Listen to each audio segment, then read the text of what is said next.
Bismillahirrahmanirrahim. Le verset numéro 74 du chapitre de la Génisse, Surat al-Baqarah, nous dit أفتطمعون أن يؤمنوا لكم وقد كان فريق منهم يسمعون كلام الله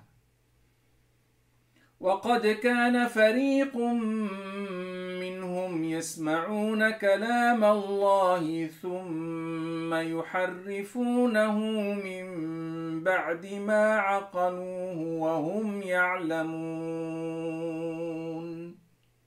Ce qui signifie: pouvez-vous espérer après tout cela qu'ils puissent croire en vous alors qu'un certain nombre d'entre eux, écoutant la parole d'Allah, la falsifient sciemment, même après l'avoir bien saisie.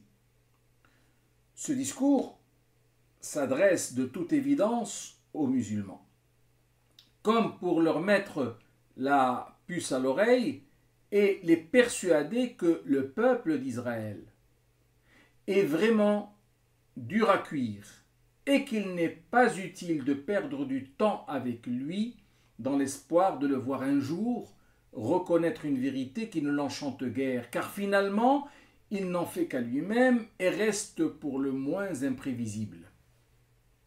Telle une leçon tirée de toutes les histoires qui ont été racontées jusqu'ici à leur sujet. C'est comme s'il était dit: ils n'ont pas été capables de croire en leur propre prophète. Comment pourraient-ils agréer ce que dit Muhammad sallallahu alayhi wa sallam et ses fidèles? Une question demeure toutefois en suspens. Comment se fait-il qu'il soit dit aux musulmans de désespérer totalement par rapport à la foi des Juifs alors qu'il leur est réclamé par ailleurs de les appeler à reconsidérer leur position et de ne jamais baisser les bras? Un exemple évident nous a été donné par Sidna Muhammad sallallahu alayhi wa sallam lors de notre dernière vidéo avec les rabbins juifs.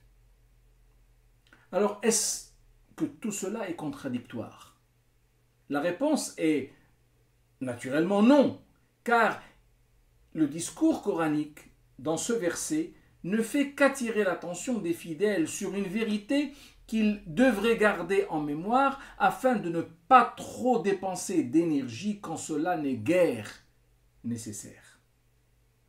Rien ne dit par ailleurs qu'il leur est interdit de continuer à appeler à l'islam des individualités qui, telles Abdullah ibn Salam, dont nous avons déjà parlé auparavant, font preuve de bon sens et donnent des signes de bonne volonté. Il faut dire que la désespérance dont il est fait part concerne le peuple d'Israël dans sa globalité et non du point de vue d'individualité donnée.